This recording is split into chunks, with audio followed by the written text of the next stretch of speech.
Você está ouvindo o Biblecast, podcast do site confissõespastorais.com.br. Eu sou o pastor Diego Barreto, auxiliar da Igreja Adventista da Alvorada, em São Paulo. Eu sou o pastor Júnior, distrital de Ubatuba, litoral norte de São Paulo. Biblecast número 39 está na área. Achavam que a gente tinha desistido. Exatamente. Vocês achavam que a gente não estava mais aqui. Mas estamos de volta. Estamos de volta para ficar. Porque nem que o Júnior tenha que ir pra Lan House toda semana, como ele está fazendo hoje. Isso, graças à nossa querida e amada telefônica. E nós sumimos esse tempo por causa de uma profecia que vem lá de novembro. Uma profecia. Uma profecia. Nós, a partir de novembro, dissemos que deveríamos gravar de 2 em 2 por semana. Certo, exatamente. Dissemos para que mesmo. Isso não pense. Dissemos. E vocês acompanharam que não conseguimos, né? O resultado foi essa lambança no nosso site.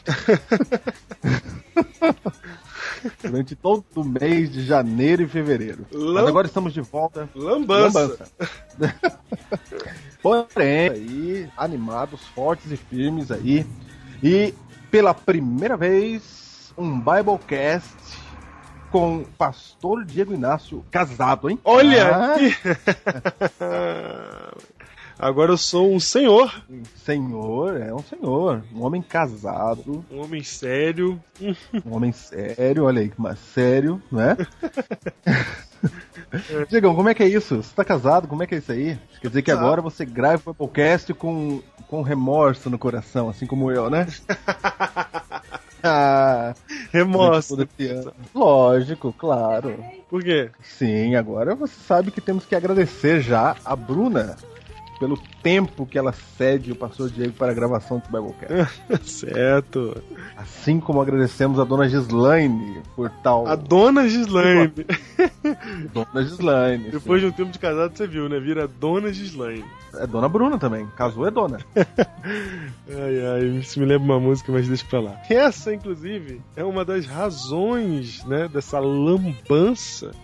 Que veio o casamento, preparação do casamento e depois a viagem, e aí você fica sem condições de gravar o programa, então ficamos aí com esses, internet, com esses intervalos, mas não deixamos de lançar conteúdo, hein, Júnior? Toda semana saiu conteúdo. Sermões que valem a pena, desabafo pastoral, tá tudo lá.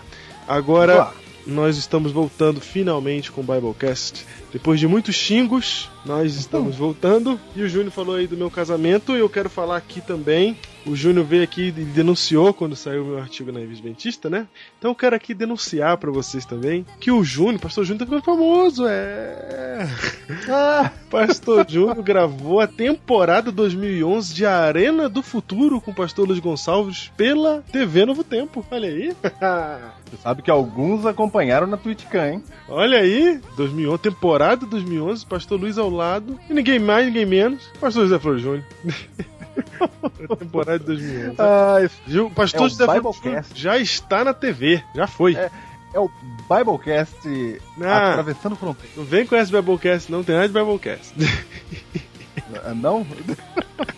Eu quero comentar aqui a abertura do Biblecast 38, que foi super comentada, né? Todos quase os comentários, 90% dos comentários que a gente recebeu foi sobre a abertura, quando pudemos ouvir a voz de ninguém mais, ninguém menos do que Alexandre Ottoni, o Jovem Nerd, participando da abertura, olha aí, do Biblecast. E não só participou da abertura, como também deixou aí uma entrevista que a gente conversou sobre o assunto, né? E olha aí, Júnior. Dá uma entrevista boa, hein? Parabéns, Diego. Parabéns. Obrigado. Não, mas eu acho o seguinte, que a entrevista foi interessante. A gente não fez comentários depois, porque não deu a gravação, aquele troço todo. Agora a gente pode comentar um pouquinho. A entrevista ela foi muito interessante porque você vê a abertura das pessoas para falar desse assunto, né? E às vezes parece que a gente tem medo de falar dele, parece que as pessoas não querem falar, e é muito pelo contrário. O próprio Alexandre Ottoni falou assim, não, a gente devia falar 1 hora sobre esse assunto. Esse é um assunto que ele quer falar, que as pessoas querem falar. Eu acho isso muito interessante e você vai ver um pouco mais disso hoje na entrevista que eu fiz com o Eduardo Spohr, o autor da Batalha do Apocalipse. Quer saber que livro é a Batalha do Apocalipse? Você procura no Google ou então você abre a revista Veja e olha os 10 livros mais vendidos que tá lá. A Batalha do Sucesso, de Eduardo Spohr, um autor brasileiro que fez uma ficção utilizando os tipos bíblicos apocalípticos. Não tem nada a ver com religião, mas ele fala que há uma busca espiritual. Você vai ver a conversa dele, veja a conversa que tivemos agora. Estou aqui, o privilégio de ter ao meu lado para entrevistar nesse momento o autor do livro A Batalha do Apocalipse, Eduardo Spohr. Eduardo, eu vou começar pelo que já salta a mente quando eu digo A Batalha do Apocalipse. Quando você escolheu esse nome, você escolheu esse tema, você sabia que ia dar encrenca, não sabia?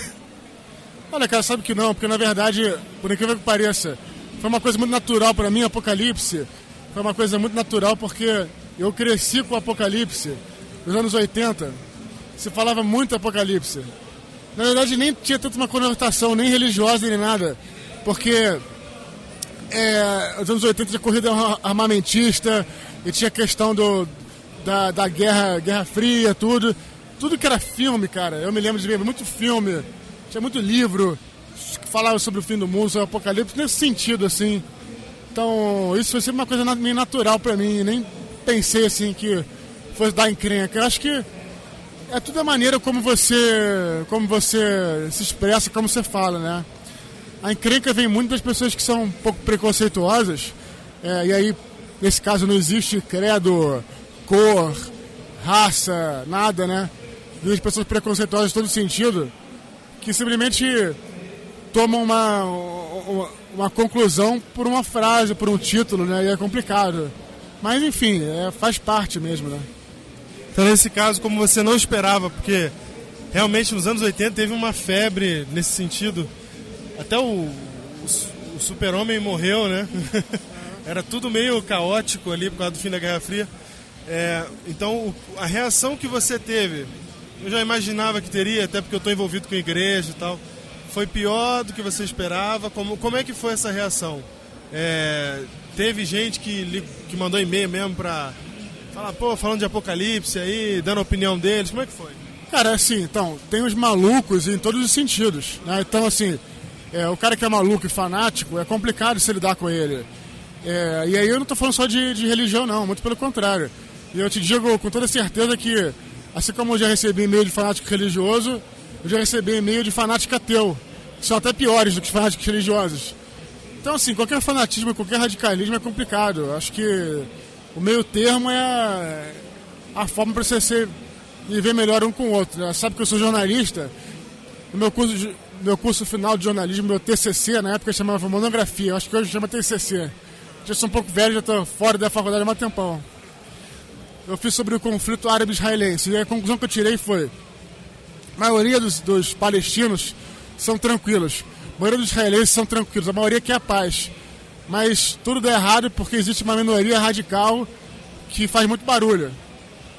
E aí dá um problema geral. Então é isso, cara. Tudo que é radical, né? Não só como pensamento. Você come muita carne, você nunca come carne.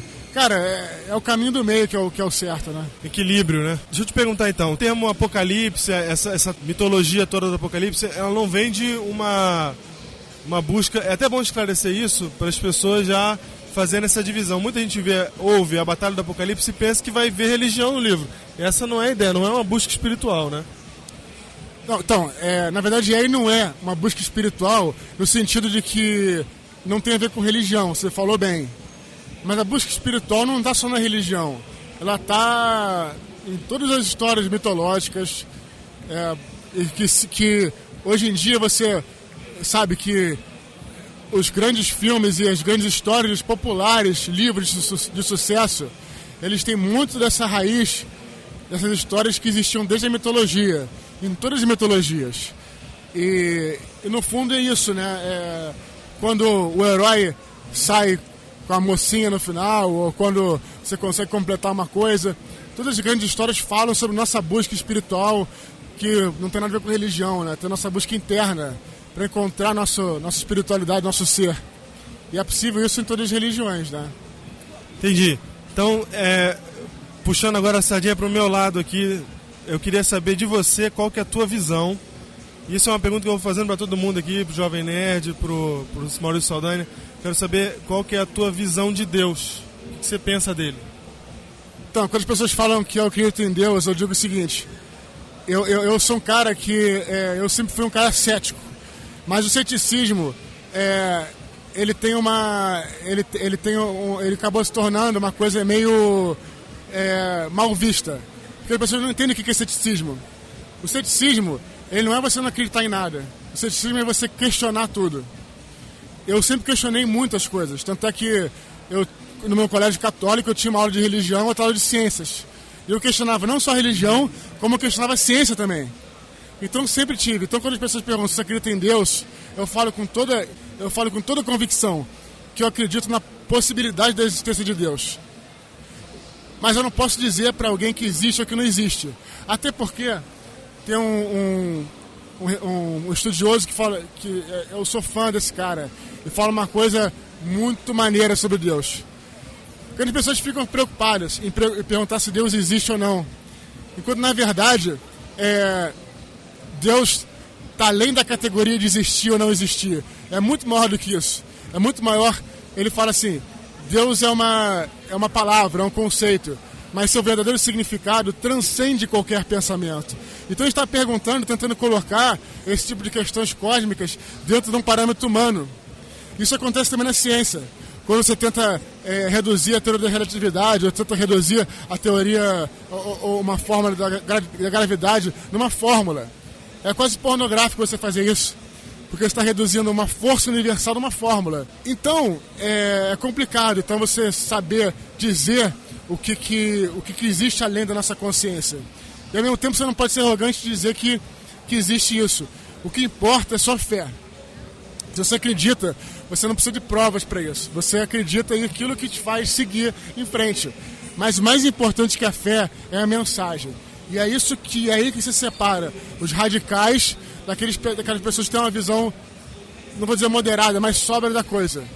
Porque Cristo, a Via Crucis, o Cristo na cruz, se aquilo aconteceu ou não, depende da fé de cada um. E ninguém vai poder te dizer se aconteceu ou não. Isso vai depender da sua fé. Mas o mais importante de entender a Via Crucis é você entender aquilo à luz da sua própria vida. Como é que você pode ouvir a história de Cristo e o que você pode tirar disso? Cristo apanhou muito e continua caminhando. E aí, você vai apanhar, você vai ficar no chão, você vai levantar e vai prosseguir. E é isso que é importante. A mensagem que é importante. Não estou dizendo que não é importante a fé, nem a forma. A forma é importante, mas ela é secundária. A mensagem é que realmente vai te fazer viver religião, aprender os ensinamentos, não julgar o próximo, que são os verdadeiros ensinamentos de Cristo. Eu achei interessante o que você falou aí, porque você usou uma abordagem filosófica para olhar para Deus, que você encontra em 600 anos antes de Cristo em Heráclito, você encontra em Epimênides, você encontra em Platão, as pessoas olhando para o mundo e tentando entender as suas leis. Chega um momento que ele fala alguma coisa tem que ter originado isso, e etc. Então é uma abordagem, um pensamento filosófico que eu concordo com você exatamente no que você falou. Deus ele está muito acima da citação que você deu aí do pensamento humano. Ele está muito acima de tudo isso. Mas eu creio, no meu caso, em que Deus, mesmo sendo tudo isso, ele tenta falar com a gente, que nem um pai. Vamos supor, não sei se você é pai já, não, né? Nem eu. Então, mas meu pai tentava falar comigo quando eu era moleque e não entendia nada ainda, né? Então, assim, o que a Bíblia, o que eu entendo da Bíblia, o que eu creio da Bíblia, é que ele tenta se comunicar. Você acha isso possível ou não? Você acha que não, que fica meio que ele está distante, vamos colocar assim, você acha que Deus, se ele existe, ele está distante, ou você acha que ele pode tentar uma ponte? Em primeiro lugar, achei o que você falou perfeito. Eu acho que essa é a essência de como é que o mundo pode viver melhor. O que você falou? Você falou assim, eu creio. Perfeito, eu creio. Você crê nisso. Você não precisa querer impor para os outros. Você crê. Essa é a abordagem que a gente tem que ter. Vai começar por aí. Em segundo lugar, O que eu acho? Eu acho que seja qual for a forma de Deus, seja qual for o tipo de existência que ele tenha, o que eu acho é que ele não é algo que está distante, mas algo que está mais perto do que as pessoas pensam. Acho que isso, mais ou menos, é o que eu entendo um pouco, porque pessoas às vezes tentam procurar, né, fora, né? Deus está fora, tal. Quer dizer, isso te afasta de Deus, quando na verdade tem que se aproximar. Mais ou menos a minha visão. Você está falando da sua visão, exatamente isso. Agora eu quero te perguntar o seguinte: a gente, inclusive a gente conversou antes sobre antifundamentalismo, e parte do antifundamentalismo que a gente deve ter em todos os diálogos, até você comentou agora, a minha pergunta para você é o seguinte: a tua visão está fechada? Ou tu acha a tua visão adequada? Você acha que ainda dá para... que ela está aberta? Você tem interesse de estudar mais ou não? Como que é? Pelo contrário, eu não sei nada. Eu acho que eu não sei nada. E acho que talvez eu sempre parti desse pressuposto, e talvez por isso eu me interesso tanto por várias religiões, sabe? Eu consigo ver elas de uma forma sóbria, porque acho que era o Sócrates que falava tudo que sei que nada sei, né? Eu sigo isso bastante, sabe? Eu não me arrisco a dizer. Então, não sei. Isso é até uma abordagem, inclusive, científica. Também os cientistas se lidam muito bem com isso. E os cientistas ateus que não entendem isso, eles não podem ser considerados cientistas, porque a ciência, uma hipótese sempre derruba a outra. E o bom cientista é aquele que consegue entender que aquilo não é a verdade absoluta. Então, eu não tenho nenhuma verdade absoluta.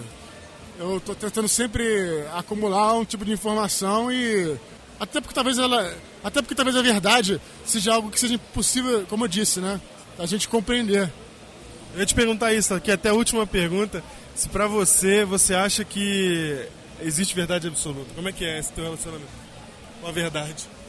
A verdade ela depende, para você, né? Isso até como muito subjetiva, porque existe como eu sou jornalista, engraçado, a gente fala, se o cara quebrar um carro aqui na rua, tiver um acidente, eu vou lá na mesma hora pegar o depoimento de várias testemunhas que estavam no mesmo lugar. Uma vai falar com semelhanças, mas vai falar uma coisa diferente da outra. Isso é só um exemplo bobo para você entender que talvez todas essas correntes de pensamento religiosas ou mesmo filosóficas, né, tenham captado lampejos dessa verdade em algum lugar e traduzido segundo o seu entendimento.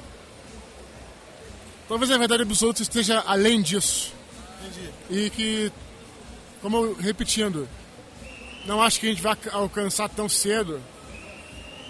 E faz parte, viver a vida com um pouco de mistério, faz parte de você ser humano. Inclusive a própria Bíblia, que eu creio, ela não se revela totalmente, exatamente porque se Deus é real e você entende ele, você consegue colocar ele no tubo de ensaio, ele deixa de ser Deus para você, né?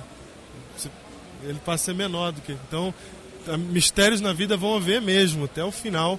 E deixa eu sintetizar para ver se eu saquei o que você está dizendo. Você acha então que existe uma verdade absoluta, mas o ser humano não é capaz de vislumbrar ela, ele tem formas diferentes de ver essa verdade. É isso? Eu acho que não, eu não sei, na verdade, né?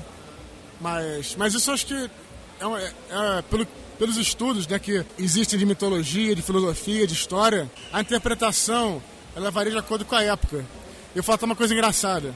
É por isso que hoje existem as correntes esotéricas, né, que falam que misturam o espiritismo com os ETs, por exemplo. Por quê? Porque hoje a gente está impregnado com essa coisa que você às vezes é vergonhoso se você ter fé. Às vezes as pessoas acham que é uma vergonha você ter fé. Então as pessoas tentam falar, não, mas calma aí, o que eu acredito não é fé, é uma forma de ciências. E aí pega, cara, assim, não é vergonhoso você ter fé. Primeiro tem que entender isso, entendeu? Existe esse conhecimento dos ETs que ninguém sabe o que é, você mistura. Mas ninguém pensava em ET, por exemplo, na época de Ezequiel. Porque o universo era um universo onde poderiam ter deuses ou anjos. E aí essa interpretação que eles tinham. E como é que eu vou dizer o que é certo e o que é errado? Não sei, pode ser um anjo, pode ser um Deus, pode ser... O que será que pode ser? Mas o fato é que a interpretação de acordo com o que você tem na tua própria época. Talvez por isso as histórias populares façam tanto sucesso, né? Por exemplo, um filme como Matrix faz sucesso porque ele fala coisas, não vou dizer religiosas, mas falam sobre motivos mitológicos, só que ele está falando uma linguagem que estamos falando de computador. Ele está na Campus Party, né? Então ele está falando daquelas coisas que a galera entende. E aí é isso, né? É a interpretação de todos esses anseios humanos de acordo com a época. Então, quer dizer, todo mundo quer saber quando a gente morrer o que vai acontecer. Cada um interpreta de uma forma. Algumas pessoas interpretam segundo a época, tem pessoas que interpretam segundo o que acreditam. E é isso que você ser humano é você saber conviver com essa multiplicidade de pensamentos e, como dizem todas as religiões, inclusive Cristo. Saber conviver com isso e não julgar, que é a única maneira de você conseguir viver em harmonia. Independente das crenças, né? Eu estou te perguntando isso, Eduardo, porque me incomoda muito uma certa postura que eu encontro principalmente no mundo acadêmico e científico de relativizar a verdade, no sentido de que você não, cada um tem a sua verdade e tal. Isso me incomoda pelo seguinte: se isso é verdade, então essa é uma afirmação autoexcludente. Se a verdade é relativa, se a verdade não é absoluta, para que essa frase seja verdade, é preciso que haja verdade absoluta. Entendeu? Então tem coisas que são fixas, que são, mesmo que a gente não saiba, mas que tem que haver uma verdade. Você tem razão. E só que a gente interpreta a verdade de várias formas, como eu disse. Tem uma boa frase num filme chamado Cidade dos Anjos. Mas ele fala assim, ela fala, eu não acredito. Ele fala, certas coisas existem independente de você acreditar. E é Lúcio que está falando também. É isso aí. Legal, Eduardo.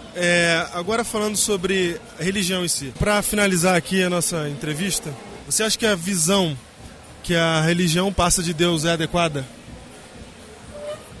Eu acho que ela é adequada para a sua própria época, né? E se você... depende de que religião você está falando, né? É uma coisa interessante, porque as pessoas acham que a religião e a ciência são coisas que se batem. E não necessariamente, né? Então, por exemplo, quando você entende Deus, por exemplo, como um cara barbudo, que vive sentado numa cadeira no céu, isso é uma forma até meio materialista de entender Deus. Diminui ele. Mas mais importante do que isso, ela é uma forma, como acho que era o Jung que falava, a religião às vezes pode ser uma defesa contra a sua experiência religiosa. Porque ali, quando você cria essa imagem de Deus, você cria uma barreira. Dali você não passa. Na verdade, você tem que excluir barreiras. Entender que aquilo é muito maior do que você pensa. Não precisa necessariamente uma pessoa barbuda. Tem que tirar isso e tentar abrir a janela para cima. Valeu, Eduardo. Muito obrigado pela sua entrevista, pela atenção que você deu pra gente. É legal que você é um cara acessível também, principalmente. E manda um abraço pro pessoal do Biblecast. Um abraço, pessoal do Biblecast. Espero que tenham gostado aí. Tô animado para ouvir como é que vai ficar a entrevista aí. Valeu, Eduardo. Sensacional, Pastor Diego, essa entrevista com o Eduardo Spur, nossos companheiros do Nerdcast. E eu quero dizer um negócio, em tempos, Diego, de Fator Melquisedeque, nós entrevistamos gente que a priori não tem nada a ver com Deus, mas você percebe que Deus está falando com essas pessoas. De um jeito ou de outro, Deus toca no coração das pessoas, é isso mesmo. Toca no coração, e a gente tem que acabar com os nossos preconceitos, porque nós achamos que temos que levar Deus para as pessoas, e em muitos casos Deus já está lá. Não, sabe o que eu percebi, Júnior? Por que eu tive essa conversa com o Eduardo Spor?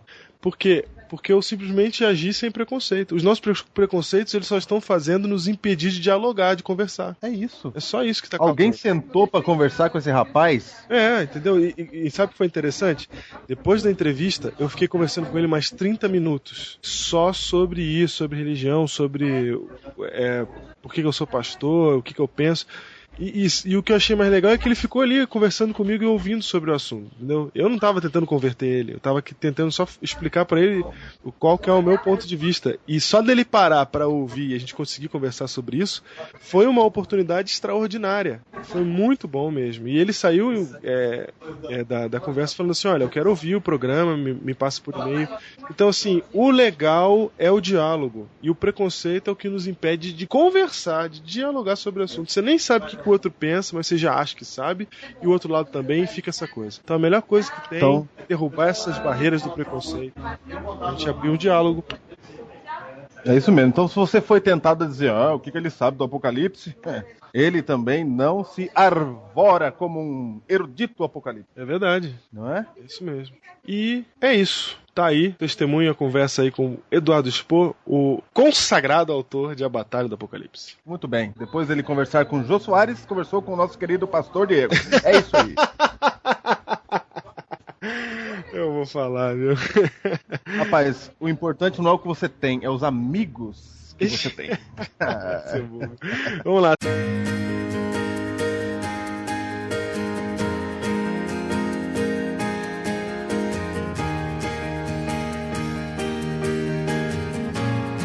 Semana que vem tem uma entrevista interessante, hein, Júnior? Já vou avisar daqui já que semana que vem nós entrevistamos o pastor de Fernando de Noronha. Olha aí, tem pastor lá. Tem gente lá, né? Tem gente lá. Eu conversei com ele e você vê essa entrevista na semana que vem. É isso aí. Semana que vem não perca, pastor de Fernando de Noronha. Eu quero mandar abraço, Diego. Manda abraço, Júnior. Abraço aqui para a classe dos adolescentes da Igreja Central de Ubatuba. Olha aí. Eu vou citar o nome de alguns nessa semana e de outros na semana que vem. Certo? Então na semana vai um abraço pra Lisli, pra Karina e pro Guilherme. E pra Amanda também. E aí na semana que vem a gente completa aí a classe dos adolescentes. Eles estão ouvindo aí, né? E pra Liz e pra mãe da Liz também, a Lico, não é? E o irmão dela, Wesley. Um abraço aí pra vocês, que Deus abençoe. Vocês são agora do meu rebanho aqui em Ubatuba. E heróis do Biblecast. Opa, e passam a ser, a partir de agora, heróis do Biblecast. É isso mesmo. Aí. E falando em abraços e agradecimentos, eu quero aqui agradecer e ler o e-mail aqui que foi enviado de Marcos Ribeiro. Marcos Ribeiro, ele é um daqueles heróis do Biblecast que surgiu e que ele vem trazendo uma contribuição extraordinária. Marcos Ribeiro, ele tá seguindo a gente no Twitter, de vez em quando ele twitta na hashtag Biblecast. Quem acompanha a hashtag Biblecast vê o Marcos Ribeiro lá, é o MR Designer. Ele é o designer do site da Igreja Central de Fortaleza, Júnior. Opa! Olha só! E ele diz assim, caro pastor Diego e pastor Júnior, sou o Marcos Ribeiro, descobri o site de você e, consequentemente, o Biblecast através da indicação do Tinguitim. Olha aí, Tinguitim. Muito obrigado, Tinguitim. Muito obrigado. Muito obrigado aí. Vinícius tem a ver com isso também. E de cara, adorei e resolvi abaixar todo o conteúdo de uma só vez e ter uma overdose Biblecast. Olha só. E percebi que tinha uma forte identificação com a forma de pensar e falar dos assuntos discutidos no pod. Claro que isto tem um preço. Para agradecer, resolvi divulgar e no site da Igreja Central de Fortaleza. Você poderá assistir, olha aqui, Júnior, agora ouça o que eu vou falar. Opa! Você poderá ouvir todo o Biblecast em sequência, tendo a tal overdose que ele falou. Se você quiser, se você não quiser ouvir em sequência também você não precisa. Mas você pode ouvir todos os Biblecast. Ele fez uma versão para celular só com o tema. Então, você quer divulgar o Biblecast para alguém e não quer que ele ouça a abertura nossa aqui, porque a abertura ela é contextualizada. É para quem ouve, para quem já ouve, para quem tá ouvindo agora, dentro do contexto da semana e etc. Passa-se 3 meses e essa abertura fica meio irrelevante em alguns pontos para algumas pessoas. Então você quer mostrar o Biblecast, mas não quer que ele veja a abertura. Na abertura a gente fica rindo, brincando e tal. Tem gente que não gosta disso, quer ir direto pro tema. Olha aí, vai lá no site da Igreja Central de Fortaleza, que lá no site tem do lado direito, do lado esquerdo, assim como você entra no site, tá assim, tem uma coluna escrito Biblecast. E lá estão todos os Biblecasts até o Biblecast 37, 38, atualizadíssimo, todos os Biblecasts, começando do tema, editadinhos, muito bom. Marcos Ribeiro, você tá de parabéns, muito obrigado pela sua contribuição para esse ministério. Valeu então, mesmo. Um abraço a todos os heróis de Fortaleza, hein? Para os heróis da Igreja Central de Fortaleza. Exatamente, os heróis do Biblecast que estão na Igreja Central de Fortaleza, um abraço para vocês. E se você quer acessar o site da Igreja Central de Fortaleza, é muito fácil, é www.iasdcentralfortaleza.com.br. Vai lá que você vai encontrar todos os Biblecasts. Marcos, eu quero te perguntar o seguinte, tem algum jeito de fazer o download deles? Um link direto para cada um deles? Se tiver, manda por e-mail aí, que eu quero postar aqui no site também. Porque dá para você ouvir ele ao vivo lá. Quero saber se dá para fazer o download dessa versão editada sem a abertura. Muito legal mesmo. Recebemos também um e-mail de longe, Júnior. De Imperatriz no Maranhão. Imperatriz. Olha aí. Patrick Leonard Leite. Um abraço, Patrick. Ele diz assim, é uma maravilha seu programa. Nós da Igreja Adventista de São Salvador, de Imperatriz, estamos felizes porque nós nos destacamos no projeto das primícias. Batizamos e formamos uma nova congregação na Vila Leandra. Uma igreja que está crescendo lá na Vila Leandra agora, com muita gente. Ele está dizendo que esse programa das primícias foi uma bênção, deve ser um programa da associação local, né? E esse projeto foi uma bênção muito maior do que eles imaginavam, porque eles batizaram mais do que o alvo deles, e eles estão tão felizes que ele mandou um e-mail para contar isso pra gente, e a gente está compartilhando com todo o Brasil. Olha aí, um abraço para você que está ouvindo o Biblecast aí, de Imperatriz do Maranhão. Ok, e-mail aqui, Roger Cabral. Sim, senhores. O Roger Cabral, nossa, você corrigiu ele nas datas lá, Diego. É verdade, quebrei o vidro. Claro, vidro para ele reconhece isso, não é? Uhum. E olha o que ele diz, mandou um e-mail muito legal, disse que ele se surpreendeu com a abertura, não é? Falando ainda da abertura com o Alexandre Ottoni, dá parabéns pela entrevista com ele e com as que ainda serão publicadas nos próximos casts. A de hoje você já ouviu, não é? Olha só que coisa interessante. E ele tá esperando aqui o cast sobre Melquisedeque e Cristo, hein, Diego? Vamos lá, vamos fazer. E ele diz o seguinte, que nós estamos em uma posição ímpar. Vou ler Ipsis Literae. Vocês sabem que estão em uma posição ímpar, conseguindo introduzir conceitos cristãos e chegando até pessoas que, no geral, falhamos em alcançar. E não se admire, eu fico triste com os comentários de cunho negativo ou críticas que possam surgir, porque isso é comum. E falando em comentários, eu ainda não consigo comentar direto do post. O que está acontecendo, Diego? É porque nós temos um sistema anti-spam, nós temos, na verdade, 2 sistemas anti-spam, para evitar que a gente fique recebendo comentários de spam, logicamente, né? De sites em inglês, de programinhas que ficam fazendo comentários. E aí, não dá para você fazer nenhum comentário no site via proxy, se você está usando um proxy. Você está numa empresa, por exemplo, e você está usando uma conexão via proxy, você não consegue fazer comentário. Então o único jeito de comentar é, no caso do Roger, me dá um toque no Twitter, eu abro, eu desligo o filtro de spam por 2 minutos, você posta o seu comentário e eu tiro, porque não tem outro jeito. Não tem outro jeito, infelizmente o sistema é muito rudimentar. Exatamente, ele restringe muita coisa. Então, para algumas pessoas, fica difícil de postar um comentário. Se você está tendo problema, manda e-mail pra gente que a gente lê. Ou a gente posta seu comentário. Nunca se esqueça, contato@confissõespastorais.com.br. Exatamente. E olha só, ele diz que os títulos continuam criativos como sempre, e o tema é muito interessante. É impressionante como ver Deus se manifestando em meios aos povos que não tiveram contato com o cristianismo. Segundo ele, muitos advogam a ideia de que o cristianismo copia essas histórias, quando a correta visão dos fatos nos mostra que, na verdade, Deus não deixa seus filhos sem o conhecimento de si mesmo. Isso é magnífico. Um abraço, Roger William Cabral. Igreja de Lavínia, distrito de Andradina. Exatamente. Um abraço, Roger, meu amigo. E eu quero dizer aqui, lembrar a todos que nós temos no Facebook o grupo Heróis do Biblecast. Se você já está no Facebook, faça parte. Entre lá, Heróis do Biblecast, adicione-se a esse grupo para participar de conversas extra Biblecast que nós temos lá. Na abertura. Pode ir? Pode. 3, 2, 1. Diego, tem gente que se contentou com a webcam da nossa gravação ao vivo do último Biblecast. Certo. Tem gente que se contentou com a webcam e não foi lá ver o editado, o que saiu do forno pronto. É verdade. E não viu a abertura especial com a galera do Nerdcast. E no final da história, também o final do Biblecast, que a gente não termina o Biblecast. A webcam foi só um tira-gosto. Não chega nem aos pés do formato final. Se você só viu na webcam, volta lá e assiste o Biblecast 38. Opa, quebra. Ouve o Biblecast 38. O Biblecast 38. Ok. Ok, o livro da semana, Júnior. O livro de hoje. Qual o livro de hoje, Diego? O livro de hoje é o livro 27 Doutrinas no Alcorão. Olha aí, Júnior. Você já imaginou que as 27 doutrinas da Igreja Adventista podem ser encontradas no Alcorão? Olha que maravilha! É o trabalho feito pelo pastor Assad Bechara, quem é o autor deste livro, e é um livro excelente para você ter a noção de que há muito mais em comum entre adventistas e muçulmanos e como conversar com eles, né? Ter assunto para conversar. Diego, veja a seguinte situação: você entra numa casa e é um muçulmano. Aí você fala assim, ó, puxa, vou guardar minha Bíblia. Pega o seu Alcorão que eu vou te dar estudo bíblico nele. Já pensou? Júnior, sensacional. O livro é publicado pela editora Paradigma. Aí está. E o pastor Assad Bechara participa do tema de hoje. Exatamente.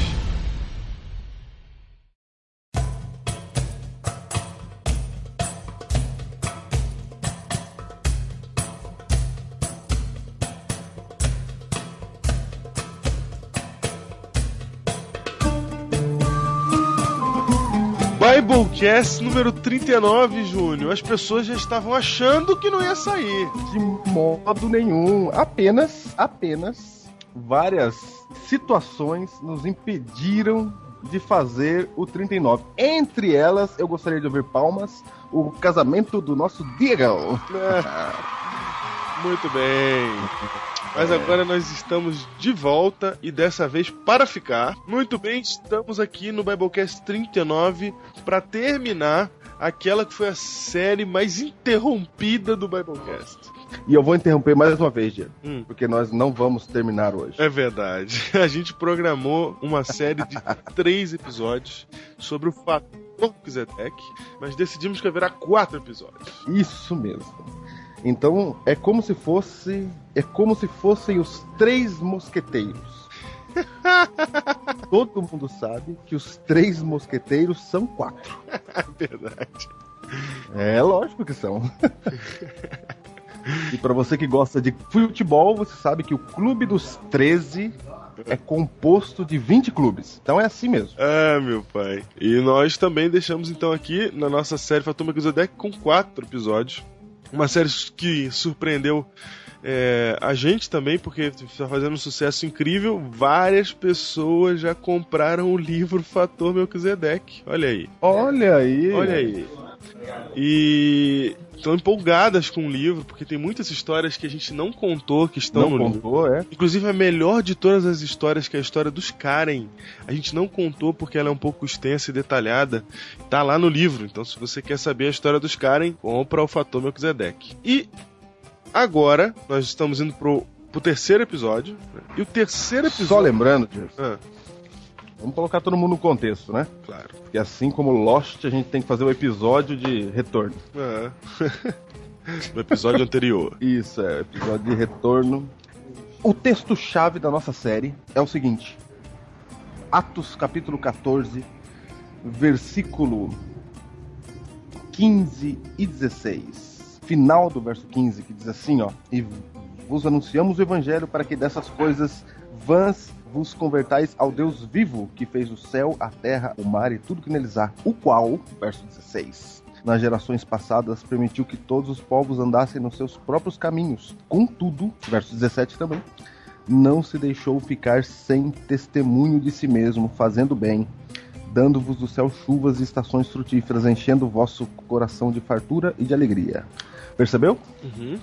Deus não se deixou ficar sem testemunho de si mesmo entre os povos que você pensa que não sabem nada sobre Deus. E o interessante que nós aprendemos até aqui é que Deus se revelou para vários povos diferentes, alguns deles sem a Bíblia, e de maneira que fosse relevante para a sua cultura, né? De maneira que falasse no idioma, vamos dizer assim, cultural de cada um daqueles povos. Então nós temos na nossa cultura judaico-cristã a ideia de que o homem pecou porque tirou o fruto da árvore. Mas na ideia de um outro povo que até foi citado aqui, foi porque Adão, que nesse caso já tinha um outro nome, fez cerveja com arroz, por exemplo.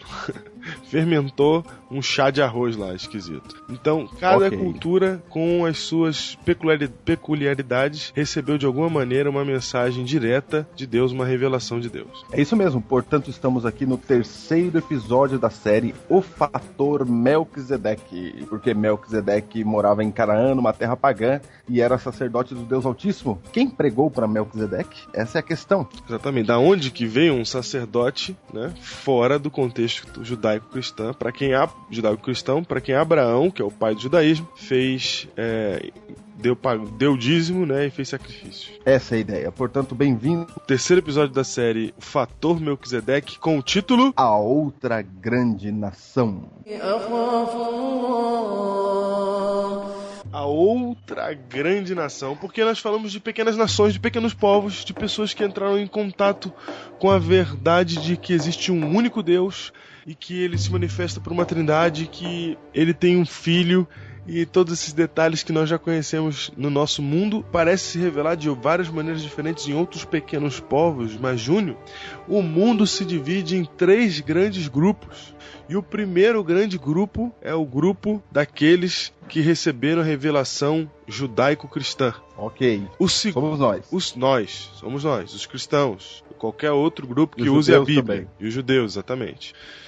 E o segundo grupo, o segundo maior grupo de pessoas do mundo, esta é a outra grande nação. Que nação que é? Os nossos queridos amigos muçulmanos. Exatamente, o povo árabe. O povo árabe. Só para deixar claro, sabemos que nem todo árabe é muçulmano e nem todo muçulmano é árabe.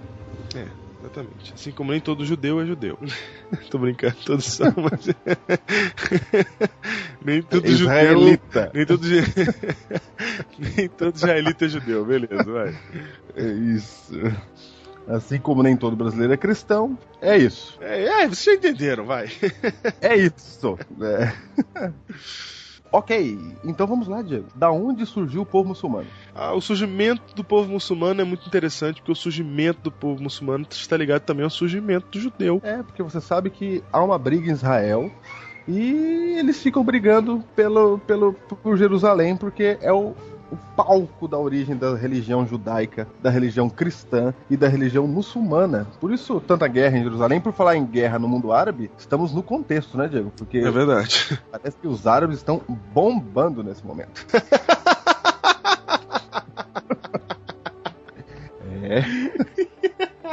Eu mereço. Estão. Os árabes sempre... Um abraço nosso pra Líbia, pro Egito. Aí, ó. Um abraço.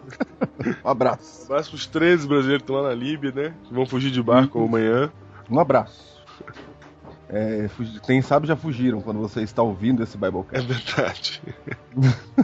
Muito bem, no contexto exatamente que nós estamos dessas lutas que existem lá, mas o fato é que o muçulmano e o judeu, eles não se bicam, essa é a verdade. São como 2 irmãos que não conseguem parar de brigar, né? Porém, vamos ver de onde tudo começou. Você conhece a história. Você sabe que, Júnior, o judeu ele mudou o seu jeito de ajoelhar, porque antes ele se ajoelhava com o rosto em terra. Mas como o muçulmano começou a se ajoelhar com o rosto em terra, para não parecer um muçulmano, eles mudaram o jeito de ajoelhar. Você vê que a briga realmente... Briga feia, né? É nos detalhes, né? Exatamente. Imagina. Mas tudo começou quando, Júnior? E só um detalhe, você sabe que aqui no Brasil, uma criança quando começa a andar, ganha uma bola, né? Certo. Lá ganha uma arma. Então, lá a guerra é com eles mesmo. Você tá falando sério ou você tá brincando? Tô falando verdade, é isso. É verdade mesmo? Você não lembra da nossa entrevista com William Vac? É verdade, é verdade.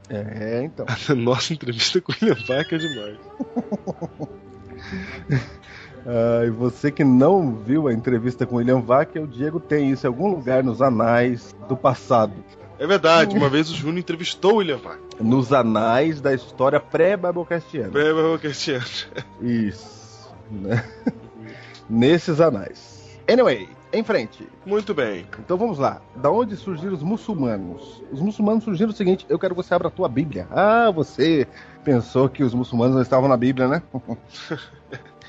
Tem tudo a ver com a Bíblia. Olha só, vou ler aqui Gênesis 16, vou ler do verso 6. Acompanha aí, ó. Respondeu Abrão a Sarai, a tua serva está nas suas mãos. Procede segundo o melhor te parecer. Sarai humilhou-a e ela fugiu da sua presença. A história é a seguinte, gente. Vocês conhecem a história.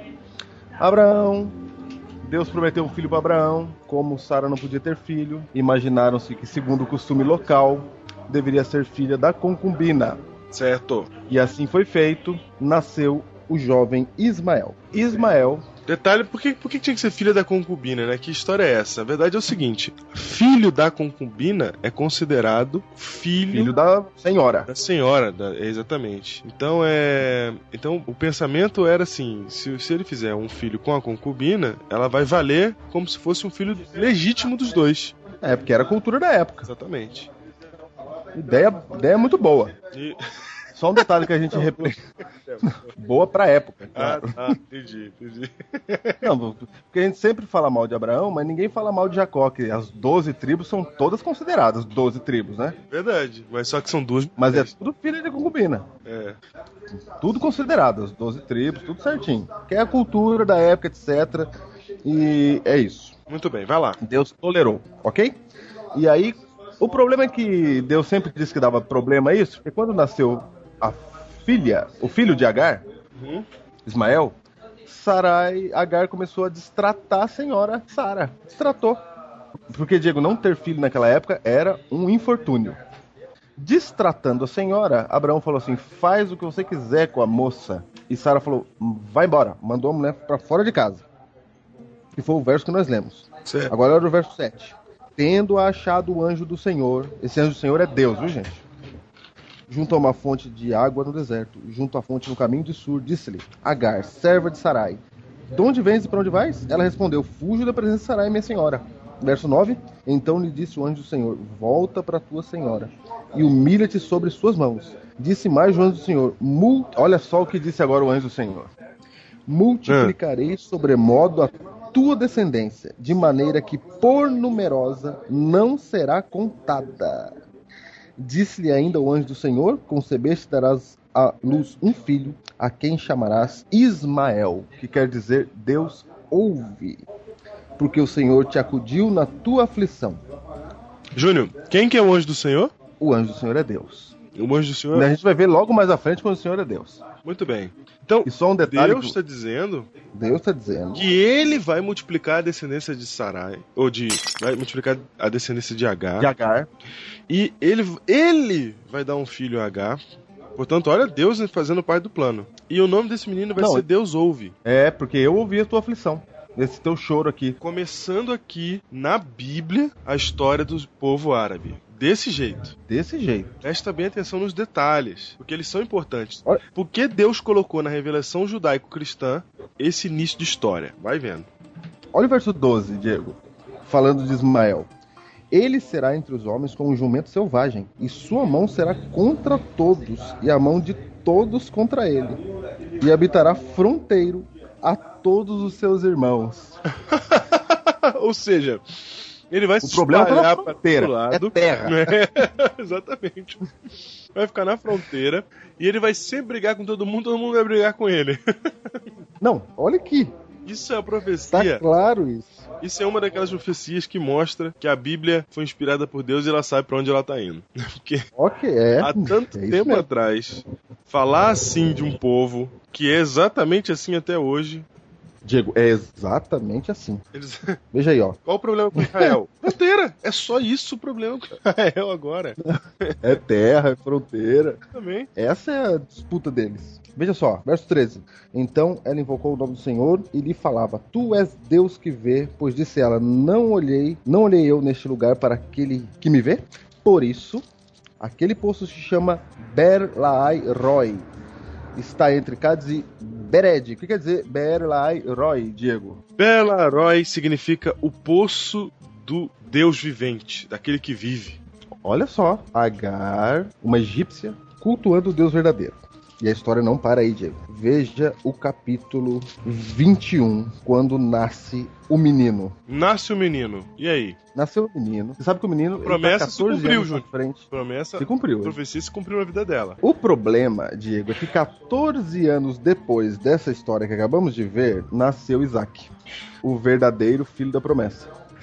O verdadeiro filho da promessa. E quando nasce Isaac, Sara de novo fala, não, agora nasceu o filho da promessa, chega de aguentar essa mulher. Acabou, não aguento mais. Chega.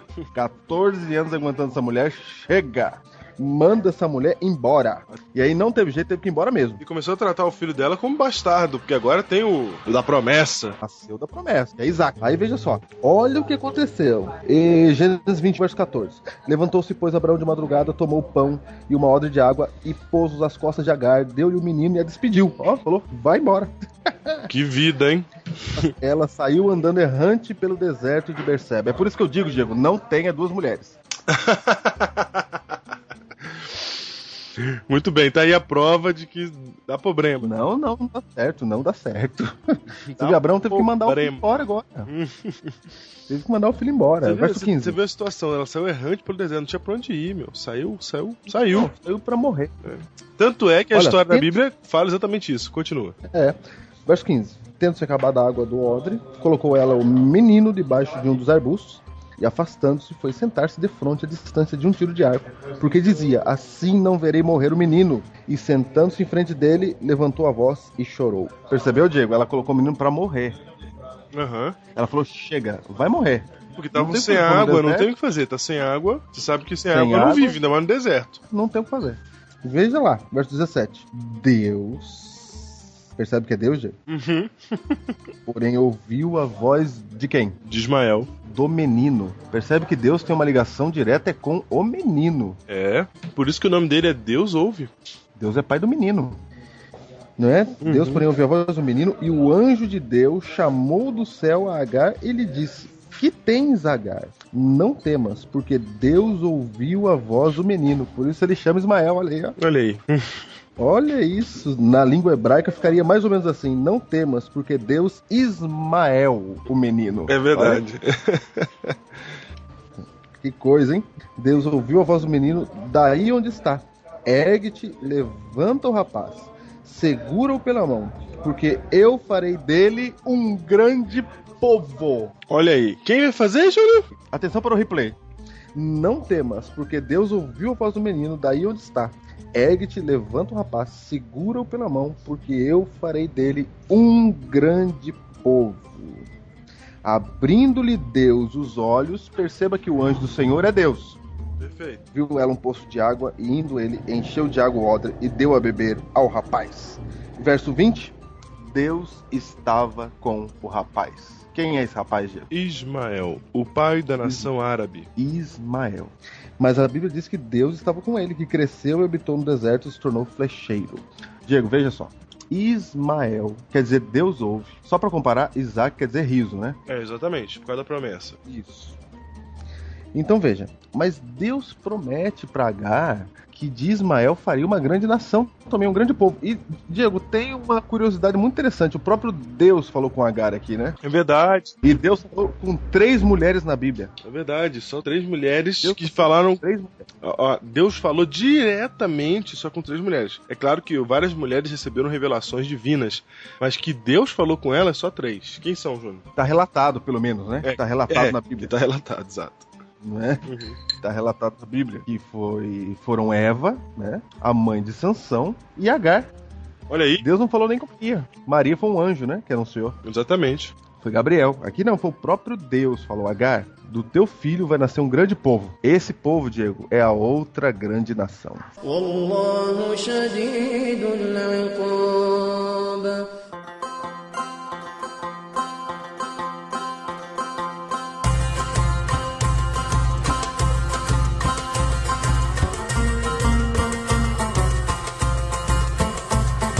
Agora, Diego, leia pra mim aí o que Abraão fez com os filhos das concubinas dele. Porque ele teve várias, né? Leia aí Gênesis 25 e o versículo 5 e 6. Gênesis 25, versículo 6. 5 e 6 diz assim, que Abraão deu tudo que possuía a Isaac. Porém... Ou seja, ele foi herança mesmo, né? Exatamente. Porém, aos filhos das concubinas que tinha, deu ele presentes, e ainda em vida, os separou de seu filho Isaque, enviando-os para a terra oriental. Para onde foi parar os filhos da concubina de Abraão? Foram parar para onde? Na terra oriental. O Oriente. Exatamente. E se você, meu amigo, ficar de pé aí na sua casa, no quintal, e você colocar seu braço direito apontando para onde nasce o sol, o braço esquerdo para onde se põe o sol, à frente vai ser o norte, nas suas costas vai ser o sul, e no seu lado direito vai ser o Oriente. Onde nasce o sol. Onde nasce o sol. E só para você saber, o Oriente é onde estão os árabes. Exatamente. São os nossos amigos árabes. Ou seja, essa galera aqui deu origem aos árabes. Inclusive o senhor querido Ismael. Por isso, o povo árabe reivindica lá Jerusalém como berço da religião deles, e eles podem reivindicar mesmo. Exatamente. Na verdade, Júnior, é o seguinte, eles reivindicam Jerusalém mais por causa de Maomé, né? Mas que é bem tardio se você comparar com a revelação abraâmica. Então é como se Israel e o povo árabe, eles tiveram revelações em tempos diferentes. Porque a Maomé que faz a revelação pro povo árabe, ele vem bem depois. Ele vem depois de Cristo. Não, sim, vem depois. E a gente vai chegar lá. Vamos lá. Então, o detalhe, Diego, é que a galera do Oriente era descendente de Ismael. E dos outros filhos das concubinas, etc. Ok? Ok. Ou seja, você tem Ismael e você tem Isaque. Isaque dá origem ao Ocidente. Somos nós. Ismael dá origem ao Oriente. Não, para, o que você tá falando? Não é? Não, tá louco? Por que não? Não, tá maluco? Isaque virou Adão. Não. Origem cristianisticamente falando. Religiosa. E muçulmanisticamente falando. Religiosa. Então, Isaque é quem dá a origem religiosa do Ocidente. A religião Ocidente. Muito bem. E isso mesmo. E quem dá a origem religiosa cristianisticamente falando do Oriente, especificamente o Médio, é Ismael. O que nós estamos querendo dizer, Diego, é que entre cristão e muçulmano tem mais coisa em comum do que julga a nossa vã filosofia. Exatamente. Já dizia U2, o Bono, muçulmanos, cristãos e judeus são todos filhos do mesmo pai. Mas é isso mesmo. E Deus, Diego, por toda a história, tentam unir Isaque e Ismael. Muito bem. Deus tenta unir, Deus não quer separar. Você percebeu que Deus cuidou de Ismael direitinho. E a promessa feita para Abraão, para Isaque, é a mesma promessa feita para Ismael. De que os dois tornariam uma grande nação. Exatamente. Então temos duas grandes nações. São duas pessoas abençoadas por Deus, né? Isaque e Ismael. São duas bênçãos. São duas pessoas que têm a bênção de Deus. Isso mesmo. Deus nunca quis a separação, e Deus, ele luta por todas as eras para unir Isaque e Ismael. Será verdade?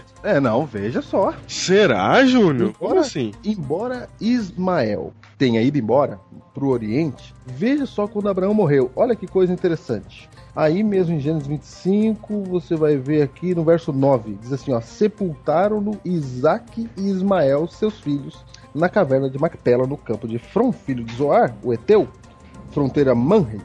Os dois estavam no velório de Abraão. Os dois estavam juntos. Então Deus sempre fez coisas para unir Isaque e Ismael, e depois para unir seus descendentes, porque dos dois Deus faria uma grande nação. Seriam duas grandes nações. Certo. E não foi só no velório que Deus tentou unir esses dois, não. Se você continuar olhando, quando José é vendido para o Egito, ele é vendido para uma caravana de ismaelitas. É verdade. Correto. Então, Deus fez passar ali, Deus falou, se alguém vai comprar José, filho, que seja os descendentes de Ismael, que seja seu primo. Que seja seu primo. Uma caravana de ismaelitas. Vamos à história de Moisés, depois de muito tempo. Você tem a história de Moisés. Quando Moisés mata o egípcio e foge, para onde fugiu Moisés, Diego? Fugiu para as terras orientais. Fugiu para Midian. E Jetro era um sacerdote do Deus verdadeiro. Opa. Me explica direito isso daí. Como que na terra de Midian, onde só vivem os midianitas, que são ismaelitas. Isso, descendentes de Ismael. Aqueles que venderam Josézinho, como que tem um sacerdote do Deus verdadeiro em Midian, Júnior? tem um detalhe, você não pode confundir Ismael com Caim. Os descendentes de Ismael não fizeram tudo errado, eles foram fiéis a Deus. Exatamente. Porque, Júnior, a gente tá falando o seguinte, uma nação que surge, que nasce de um patriarca que é alguém que se chama Deus ouve e que viveu a experiência de ser ouvido por Deus verdadeiramente. Não, veja isso. É sensacional. Então, não tem como essa ser uma sociedade de origem pagã. Não tem como ela ser pagã. Ela pode até se tornar pagã no futuro, como o próprio judeu se tornou em vários momentos da sua história. Mas a origem dela é uma origem divina. Santa, não é? Exatamente. Uma origem santa. Ô Diego, veja só, quando Deus precisou chamar um libertador para os descendentes de Isaac, percebe que essa é uma tarefa difícil, né? É verdade. Quando Deus precisou de um libertador para os descendentes de Isaac que estavam lá na escravidão, Deus pegou esse libertador e mandou os descendentes de Ismael tomar conta dele. Foi, você vai ficar 40 anos com os descendentes de Ismael pra aprender as coisas direitinho. Pra aprender quem é Deus. Exatamente. Então, todo o conhecimento, não todo, né? Não vamos colocar que foi todo, porque ele foi criado na doutrina hebraica, certo? Pela mãe dele. Foi, claro, mas eu tô dizendo que na hora que precisou fugir, calma, entendeu? Espera. Aí... Vai. Só que boa parte do que Moisés aprendeu veio de Jetro. Porque Moisés só começa a escrever os livros bíblicos depois que ele conhece Jetro. Depois. Na verdade, os livros bíblicos não tem como ele escrever do ponto de vista Êxodo, Números, Levítico e Deuteronômio enquanto ele não sai do Egito. Mas Gênesis, você já encontra a história da criação. E depois de Gênesis você começa a encontrar a história do povo judeu, desde lá do começo até o ponto dele. Isso também não dá pra gente saber se ele escreveu durante ou depois.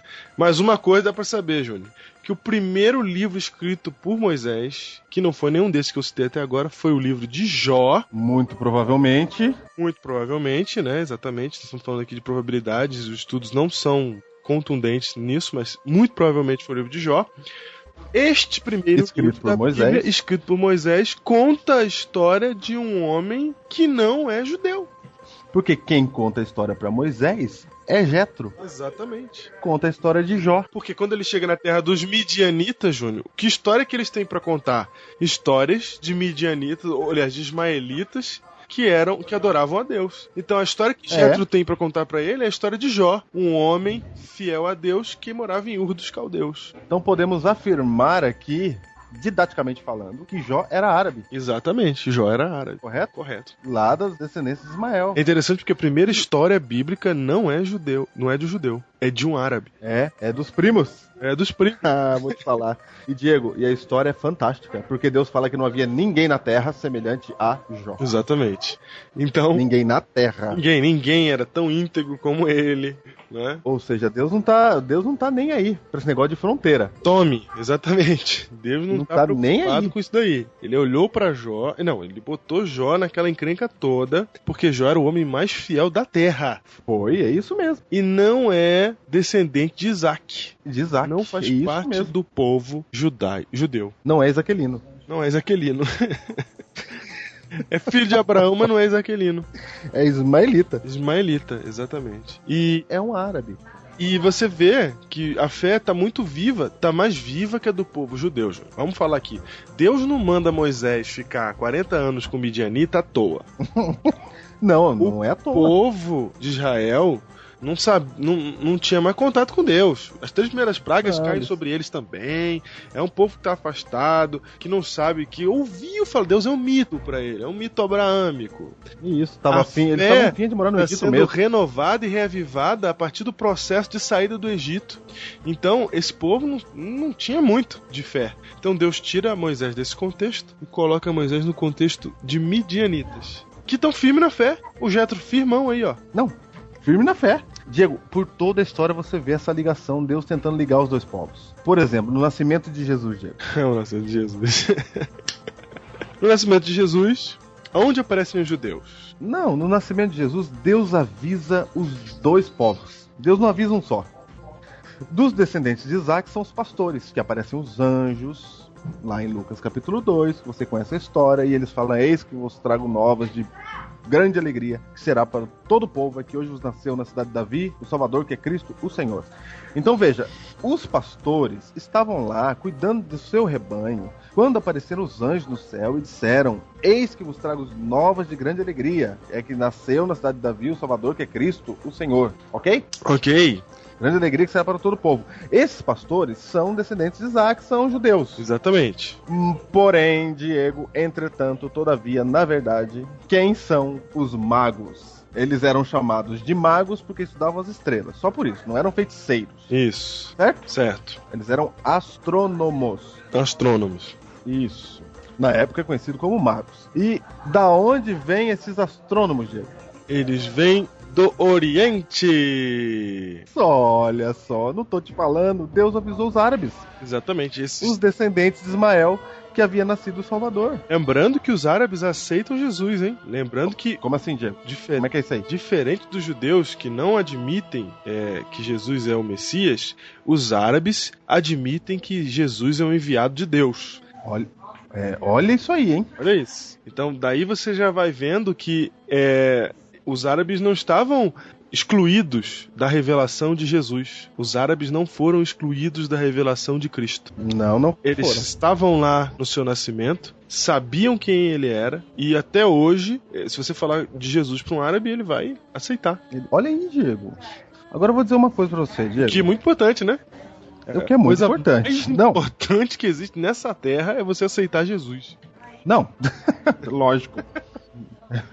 É a única forma de salvação. Agora, Diego, olha só um detalhe importante. E as ligações entre os dois grupos não param por aí. Certo? O que mais que tem? Se você olhar agora na Idade Média, onde é que estavam os descendentes de Isaac? Na Idade Média? Os cristãos, virou cristão, né? Certo. A história, o mundo gira, o mundo roda. Certo. Certo? Uhum. O mundo gira, o mundo roda. Os descendentes de Isaac abandonaram completamente a fé e se tornaram perseguidores. Certo. Agora eles queimam quem discorda deles na fogueira. Entendeu? Eles adoram vários santos, o culto perdeu. Inclusive, é daí que eu acho que se agravou a briga entre eles, né? Entre cristãos e árabes. Sim. Tava lendo aqui que os árabes, eles acham o nome cristão um nome pejorativo, porque é o nome de um povo aí que diz que segue a Cristo, come carne de porco. Isso. Bebe bebida alcoólica, então para eles cristão não tem nada a ver com seguir Jesus. Então é um termo pejorativo do ponto de vista muçulmano, porque a maioria dos cristãos realmente são assim, eles comem carne de porco, eles bebem bebida alcoólica, enquanto que a Bíblia e o Alcorão condenam essas duas coisas. Por exemplo, até eu estava lendo aqui, saiu na revista Adventist World de fevereiro do ano passado, de 2010, um texto, um artigo de William Johnson, que é o secretário da Conferência Geral para Assuntos Interdenominacionais, que ele entrou em contato com muçulmanos e falou que eles ficaram espantadíssimos quando descobriram que existe um povo que se chama Adventista, que segue a Jesus, que não come carne de porco, que não bebe bebida alcoólica, que guarda o sábado e que espera a volta de Jesus. Porque os muçulmanos, Júnior, também aguardam a volta de Jesus. Diego, eu vou falar um negócio pra você. Quando a gente fala muçulmano, a gente pensa nas Torres Gêmeas, correto? Correto, homem-bomba. A gente tem preconceito, chama preconceito que a gente tem, não é? Porque veja que quando a gente olha para muçulmano, a gente pensa em homem-bomba, né? Pensa nas Torres Gêmeas, pensa em fanático, gente que maltrata as mulheres, não é? É isso que a gente pensa, correto? Correto. Só que quando eles olham para nós, eles pensam em homens que também não são fiéis às suas mulheres, que as roupas são indecentes. Quando eles olham para nós, ele vê pessoas que não têm nenhuma reverência com a fé, percebe? Uhum. Ou seja, quando eles olham para os cristãos, é todo cristão. E quando a gente olha para os muçulmanos, a gente fala todos os muçulmanos. A gente não entende que, assim como tem fanático lá, tem fanático aqui. Perfeito, exatamente. Assim como tem herege, assim como tem dissidentes aqui, existem dissidentes lá também. Lá. Exatamente. Por exemplo, você vai falar das torres. Não estou justificando nem dizendo que foi legal. Eu estou dizendo que são fanáticos. Por exemplo, são fanáticos que derrubaram as Torres Gêmeas. Da mesma forma que fanáticos cristãos, Diego, faziam o que faziam. Não, vou dizer o que faziam. Nas cruzadas. Eu ia contar, eu fiquei com medo, não vou contar. Eu vou contar. Uma das coisas. E os cruzados vinham com a cruz no peito, em nome de Cristo, correto? Correto. Tem histórias de abrir a barriga de uma mulher e colocar um gato dentro. Não, a mulher tava grávida, Diego. Tira o feto e põe o gato no lugar. Exatamente. Então, isso é uma das coisas... Corta? Corta porque eu tenho filho, como é que eu vou... Não, tem que falar. Era isso que acontecia nas cruzadas. Por que os caras pegaram mal? Por que os árabes ficaram tão malucos contra os cristãos? Porque era esse tipo de coisa que acontecia. E eles iam em nome de Cristo fazendo essas coisas. Em nome de Cristo. Aí, deu no que deu. Não percebe que a briga ela tá o tempo todo. E Deus querendo unir. E veja só, enquanto na Idade Média os cristãos, eles não querem mais nem saber de Deus, e sim de política, não é? Exatamente. Deu lá no mundo árabe, surge um camarada chamado Muhammad pregando que há um único Deus. E que é chegada a hora do juízo. Olha. Diego, ele prega que há um único Deus e é chegada a hora do juízo final. É praticamente as três mensagens angélicas, né? Esse cara é Maomé. Exatamente. Gente, a gente não tá falando aqui que não existem diferenças de doutrina, mas a questão não é essa. A que a gente tá falando é que existem muito mais coisas em comuns do que você pode imaginar. Tanto é que o livro que a gente indicou essa semana, as 27 doutrinas do Alcorão, no Alcorão, são todas as doutrinas da Igreja Adventista encontradas dentro do Alcorão. Tá lá. Todas elas, até a guarda do sábado, tem. Então, há muitas semelhanças que você não tem noção. E o principal de tudo isso é saber pela Bíblia, que é uma revelação nossa, que Deus estava com Ismael desde o começo. Que Deus planejou um povo que seria gigantesco. E que esse povo não só aceita Jesus, como também espera a sua volta. Diego, é o seguinte. Assim como os muçulmanos não sabem, como você já disse aí, que tem um grupo de cristãos que não come carne de porco, assim como eles não comem. Olha que interessante. Os muçulmanos, se eles quiserem comer com alguém do mundo cristão, com quem que eles vão comer? Sem cerimônia nenhuma. Sem cerimônia nenhuma. Sem perguntar o que tem aí. Sem perguntar o que tem aí. Você fez feijão com bacon? Os muçulmanos só podem... Isso. Não, eles só podem sentar e comer com... E só pra você saber, comer com alguém é muito importante pra eles, né? É verdade, faz parte da cultura isso. Não, assim como eles não sabem que tem um grupo que não come carne de porco, que guarda o sábado, que é temente a Deus, guarda o sábado, aconteça o que acontecer. Não, outra coisa. E que é temente. O lugar das escrituras, Júnior, que a gente põe a Bíblia num pedestal absoluto, que é ela que rege o que a gente vai fazer, e eles fazem a mesma coisa com o Corão. Então, a gente coloca. Exatamente, então isso é admirável. Por quê? Porque eles estão acostumados a ver cristãos que ignoram a Bíblia, que ignoram o Antigo Testamento, que ignoram coisas que a Bíblia diz que o cristão deve fazer e que não fazem. Já o Adventista não, ele é radical com a Bíblia, como eles são com o Corão. Outras coisas que combinam, né? Eles se preocupam com os últimos dias, por exemplo. Isso eu achei muito interessante. Primeiro, eles vislumbram um conflito cósmico entre Deus e o inimigo. E a gente também vislumbra isso, né? Muito claramente, a Igreja Adventista principalmente, muito claramente, o grande conflito está claro pra gente. E agora, Júnior, a preocupação deles com os últimos dias foi o que me admirou. Porque a gente olha para o mundo hoje, do jeito que ele está, e para as coisas que estão acontecendo no Oriente Médio, e a gente pensa assim, Jesus está voltando. E eles, de dentro da visão deles, de lá de dentro da confusão, eles olham para aquilo e voltam e falam assim, nossa, Jesus está voltando. Então você tem em comum essa preocupação com os últimos dias. Diego, eu queria que você falasse, Diego, do documento que está na Adventist World. O documento. Você quer que eu conte aquela história? Eu quero que você conte essa história. Tá aqui o documento na minha frente, aqui. Eu tô olhando pra ele, eu queria que você falasse dele. A gente vai colocar o link pra vocês aí no post, mas eu vou falar pra vocês aqui brevemente o que aconteceu. É que o William Johnson, que eu acabei de citar aqui, ele recebeu o contato de um sheik muçulmano, que ele não revela quem é, acredito eu, por razões de sigilo. E esse sheik, ele é um líder espiritual de milhares de muçulmanos. Não é, Júnior? Milhares de muçulmanos. Esse sheik, ele conversou com adventistas leigos e depois pediu para conversar com a Conferência Geral. Aí eles falaram, o que será que esse sheik quer conversar conosco, né? Eles se prepararam, fizeram um encontro, foram na casa dele, e ele falou que na hora que foram na casa dele já foi legal, que eles já ficaram amigos e tal, ele foi super acolhedor, super hospitaleiro, e eles conversaram muito sobre várias coisas e começaram a achar esses pontos em comuns que a gente está mencionando aqui. E aí, Júnior, veio a revelação do porquê que esse sheik foi procurar a Igreja Adventista. Diego, quer dizer que um sheik foi procurar a Igreja Adventista? Isso, exatamente. Isso parece arquivo X, Diego. Isso parece arquivo X. Parece que a gente descobriu os extraterrestres que tem guardado secreto. E Júnior, Ô Diego, parece história secreta. Parece secreta. Parece mesmo. Mas olha só o que aconteceu. Júnior. Nas conversas, logo no começo, o Sheik falou assim: eu creio que Jesus voltará neste século. Olha só a força da crença na volta de Jesus. E aí... Diego, como é que o Sheik quer que Jesus volta? Que história é essa, Não, aí por que o Sheik foi procurar a igreja adventista, né? Eu vou explicar por quê.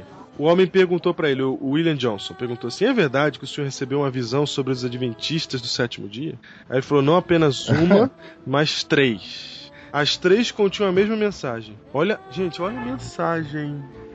Este homem recebeu 3 revelações divinas que fizeram ele procurar a igreja adventista com a seguinte mensagem, abre aspas: os adventistas do sétimo dia são o verdadeiro povo do livro. O que quer dizer povo do livro, Júnior? Povo do livro é um termo do Corão designado aos seguidores de Alá que não são muçulmanos. Diego, quer dizer que pra eles, Júnior, pro Sheik, nós somos seguidores de Alá que não somos muçulmanos. Nós somos o Melquisedeque deles. Exatamente, nós somos o Melquisedeque deles. Então, o povo do livro é uma determinação daqueles que são seguidores de Alá, mas que não são muçulmanos. É a mesma coisa que temente a Deus no Antigo Testamento. Que a gente usa pra Jó. A gente fala assim: Jó era temente a Deus. Temente a Deus é um termo técnico para aqueles que são de Deus, mas não são judeus. A mesma expressão do lado árabe é o povo do livro, que é usada para nós. Fala: os adventistas do sétimo dia são o verdadeiro povo do livro. Os adventistas já são o povo de Deus. Continuando a mensagem, abre aspas: eles já são o povo de Deus. Por isso, não tente convertê-los. Ao contrário, trabalhe com eles. Fecha. Ô Diego, quer dizer que no livro Fator Melquisedeque, versão muçulmana, nós estamos lá num capítulo desse livro. O povo do livro, tá lá. Olha só. E eles não conhecem a gente. Esse Sheik, ele só ficou sabendo porque ele sonhou. Ele não sabia. Assim como a gente não conhece o Sheik.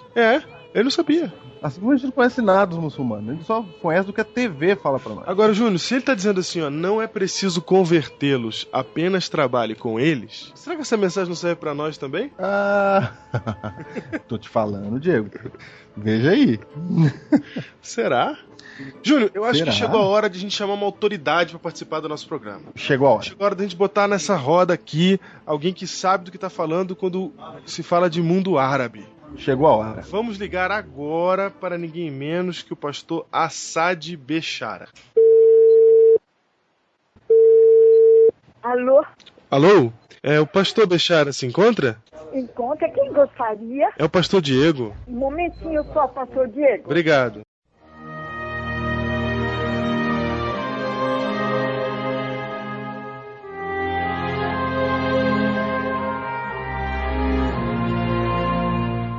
Olá, pastor Diego. Oi, pastor, tudo bem? Tudo bem. Que bom, pastor. Olha só, estamos ligando aqui pro senhor. Estou aqui com o pastor José Flores Júnior, lá de Ubatuba. Tudo bem, pastor? Da onde? Ubatuba? Ubatuba. Isso. Tá certo. É praia, Cheguei agora, Ubatuba. Isso. Tá certo. Pastor, nós estamos ligando para o senhor porque nós estamos aqui gravando um programa sobre o mundo árabe, sobre o contato que o mundo árabe e o mundo judeu tiveram com Deus logo no seu início, né? A sua raiz, a sua existência. A gente quer chamar o senhor porque o senhor é autoridade mesmo no assunto e queremos conversar sobre isso, pastor. A gente viu que os árabes, eles tiveram uma origem divina também, né? Porque Deus ouviu a Ismael e prometeu que faria dele uma grande nação. É verdade. Na história de Agar, a gente vê o amor de Deus cuidando de uma serva que tinha saído de casa, tinha jogado tudo para cima ou para baixo e saiu com raiva porque tinha sido maltratada, mas ela também foi imprudente. E que Deus não abandonou no deserto, mas proporcionou uma fonte onde ela pudesse beber água, e nessa fonte ela teve uma conversão a Deus. Ela prometeu nunca mais seguir as ideias do paganismo que vicejavam no Egito daquela época, porque o Egito não era islâmico, porque o islamismo ainda não tinha surgido. O islamismo é uma coisa da era cristã. Então, assim como Isaac seria a pessoa diretamente recepcionante da graça divina para desenvolver uma posteridade de acordo com a palavra de Deus, também, por outro lado, Deus dá a mesma bênção para Agar, que era uma escrava. E assim como houve 12 tribos como descendentes de Israel? De Isaac, de Isaac e Israel, não é? 12 príncipes. Também entre os islâmicos, Deus suscitou 12 príncipes filhos de Ismael. Olha aí, não sabia disso não. E esses 12 príncipes trouxeram muitas bênçãos para o próprio Israel. Você veja que Sara expulsou uma filha do Egito, não é? E os filhos de Sara protegeram José. Os ismaelitas protegeram José. O José era para ser morto pelos irmãos. Então você veja que desde o início houve um relacionamento estreito entre os filhos de Ismael e os filhos de Isaac, os filhos de Israel. Então foram os ismaelitas que conduziram pela providência divina, eles encaminharam esse menino. Ele se tornou a segunda pessoa mais importante do Egito, mas foram os ismaelitas que fizeram essa mediação. Eu quero dizer que da linhagem de Ismael surgiram pessoas maravilhosas, uma das quais foi Jó. Jó era descendente de Ismael, um dos homens mais justos da terra, e sacrificava em louvor a Deus pela chegada do Messias. É verdade. Então, Jó tinha uma noção clara das profecias, do retorno de Jesus Cristo, da ressurreição. Era um filho de Ismael. Outro filho de Ismael, maravilhoso, foi Jetro, o sogro de Moisés. Que educou Moisés, Jetro, né? Jetro é quem orientou o sistema organizacional utilizado até pela Conferência Geral. É verdade. Igreja, grupo, associação, união, divisão, associação geral, assim por diante. Foi ele quem deu a ideia a Moisés. Moisés era genro de Jetro. E Jetro comeu pão na presença de Deus e fez o sacrifício. Ele era um sacerdote do Deus Altíssimo, da linhagem de Ismael. Então você não pode separar, Deus não discrimina ninguém. Você não pode separar a linhagem de Israel pura e simples como a única que serviria a Deus. Deus sempre teve pessoas paralelamente ao povo de Deus, pessoas sinceras que estão em outras igrejas, que estão respeitando o que conhecem da palavra de Deus. Deus amou o mundo de tal maneira que deu seu Filho unigênito para salvar a todas as pessoas que creem. Então, esse exclusivismo que pensa apenas em si mesmo não está nos planos de Deus. Deus está abrindo a salvação para todos os povos através de Jesus Cristo. O Salmo 117 é uma lembrança constante de que Deus veio para dar a salvação a todos os povos. Jesus cantou esse hino, o Salmo 117, antes de ir para o Calvário, após a Santa Ceia. E por aí você, meu caro colega e meu querido ouvinte, pode ter a certeza de que Deus gosta de você, Deus ama você, não importa qual a sua denominação religiosa, Ele quer que você encontre a verdade, Ele quer que você encontre a salvação através de Jesus Cristo, Ele quer que você encontre a vida. Pastor, o senhor como um dos... Eu não sei, vou até fazer essa pergunta. O senhor que começou com a comunidade árabe em São Paulo? Comunidade. Foi. Então, o senhor começou tive o privilégio de ser chamado para isso. Que bênção. E a minha pergunta é exatamente sobre isso. O senhor acha que existe um plano de Deus para o povo árabe no fim dos tempos? Eu acredito, nesse momento em que você está vendo essa convulsão no Oriente Médio, no norte da África, são, na sua grande maioria, povos islâmicos. E Deus está tendo um carinho muito grande por esse povo. E por isso nós temos a chamada missão global, que não é para discutir com eles, é para estudar com eles como servir a Deus mais pontualmente, com mais fidelidade, com mais fervor. Então a nossa casa de oração da comunidade árabe aberta preconiza justamente esse clima de compreensão, de estudos da palavra de Deus, porque o Alcorão Karim, ele tem muitas semelhanças tanto com o Antigo Testamento quanto o Novo também. E, por incrível que pareça, nós temos doutrinas muito parecidas. Olha, por sinal, pastor, a indicação do livro de hoje do nosso programa é do seu livro. Não é isso, pastor Diego? É isso mesmo, 27 doutrinas no Alcorão.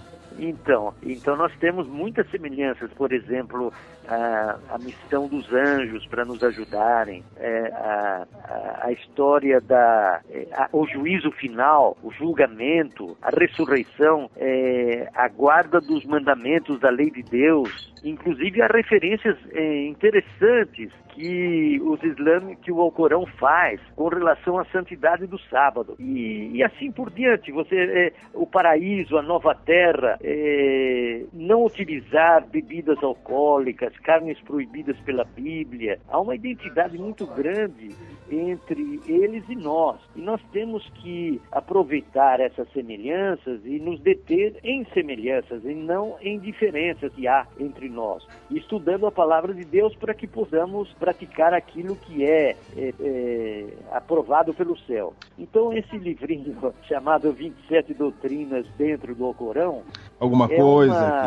uma tentativa da gente nos aproximar. Eu tenho um outro livro chamado Semelhanças do Alcorão Karim com o Novo Testamento. E estou trabalhando, está faltando tempo para mostrar as semelhanças entre o Alcorão Karim e o Antigo Testamento. E o Alcorão tem muitas declarações respeitosas à Bíblia Sagrada, só que eles não chamam de Bíblia, eles chamam de escrituras anteriores, porque tanto os livros do Antigo Testamento quanto os do Novo foram escritos antes do Alcorão Karim. Então nós adotamos um clima de convivência, falando sobre semelhanças, sobre as convergências que existem entre nós. Eu achei essa visão extraordinária que o senhor falou, não para discutir, mas para conversar, né? Mas para dialogar. É verdade. E interessante que o Alcorão fala boas coisas a respeito dos judeus também. Então, essa rixa que hoje está gravada no conceito internacional é uma visão que ficou plasmada depois de 1948, quando a ONU desconheceu o território dos palestinos e conferiu a Israel a totalidade do território. Praticamente desapropriou eles.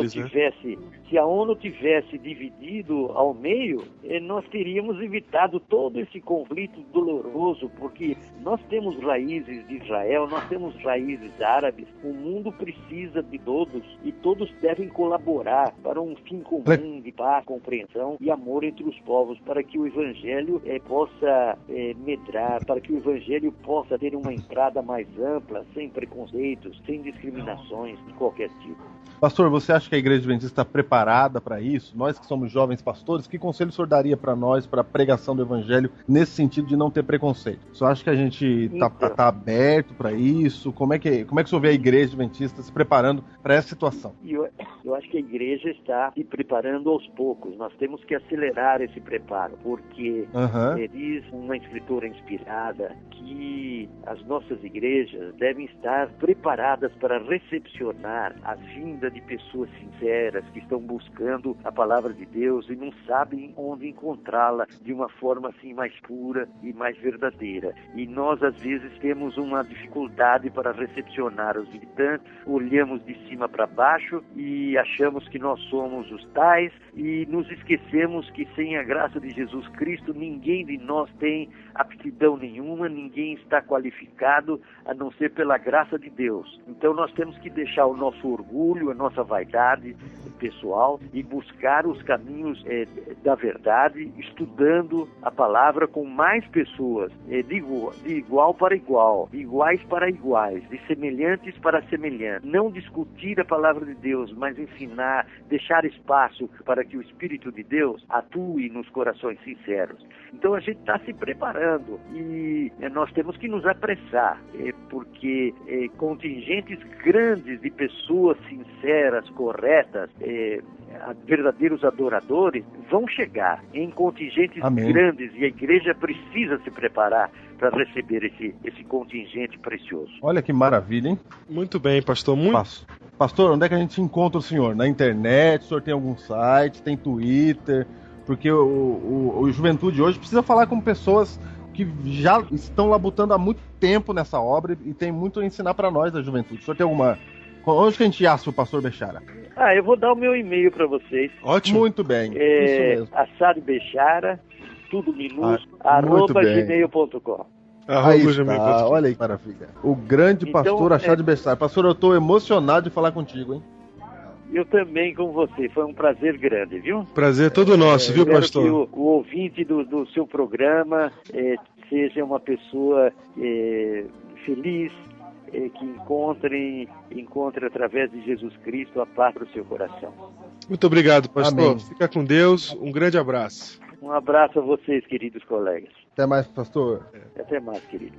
Muito bem, esteve conosco o pastor Assad Bechara, fundador da Comunidade Árabe Aberta de São Paulo. Como você pôde ver na nossa conversa, que ressaltou até alguns detalhes que nós tínhamos já conversado, Deus, ele não age de maneira linear. Deus é multitarefa. Deus, ele trabalha em várias frentes ao mesmo tempo, enquanto o povo de Israel, que era a sua revelação principal, né, por meio de Abraão, ele prometeu que seriam abençoadas todas as nações da terra, além dos pequenos povos do fator Melquisedeque que foram citados até aqui, e muitos outros que a gente não conhece, mas Deus, ele não se deixa ficar sem testemunho. Essa é a realidade. E fica a dica aqui para quando você encontrar um muçulmano, trate-o como um primo, viu? Trate-o como um primo. Não entre em discussões. Você não precisa disso. Procurem o diálogo, procurem aquelas coisas que são em comum. E não se preocupe em apenas trazê-lo, né? A gente fica se preocupando em converter as pessoas. Não precisa não. Deus está cuidando delas aí, ó. Deus tem os seus próprios caminhos para não se deixar sem testemunho. Não cometa o mesmo erro de Pedro, que achou que ia levar a verdade para Cornélio. Na verdade, Deus já estava com Cornélio. Deus já está com muita gente, como você pode perceber nesta série, O Fator Melquisedeque. Até a semana que vem.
Valeu, Eduardo. Quem tá ligando aqui, ó, tem outro pastor. Pera aí, meu, que eu tô entrevistando aqui. Alô. Na doutrina hebraica, certo? Pela mãe dele. Isaquelina. É, Isaquelina. Só que ele nunca... Isaquelina. Ai, meu Deus do céu. É demais hoje. A doutrina isaquelina. Ele foi criado na doutrina judaica. Ismaelita. Embora o Júnior ainda esteja gravando de uma lan house. É, porque eu gostaria de fazer o meu protesto. Eu gostaria que vocês colocassem aí no Trending Topics: eu odeio a Telefônica. Certo. E ela responde, sabia? É, eu sei. Eles agora ficam com o Twitter também. É, eles ficam atrás. Hashtag Telefônica. Pode falar mal à vontade aí. Opa. Eu estou aqui já, eu me mudei no dia 19 de janeiro. Hoje é dia 20 e poucos de fevereiro, né? É isso aí. E eu não tenho internet ainda, graças à nossa querida Telefônica. Muito bem. Palmas para a Telefônica. Risada de ironia. Ô, Júlio, a gente não devia estar falando disso na abertura? É, eu sei, mas a gente tá se empolgando. Você vai. Ah, eu vou. É clima. Eu vou. Vai Vem. Mal começou, eu já tô indo. Vai editar tudo. É clima. Ai.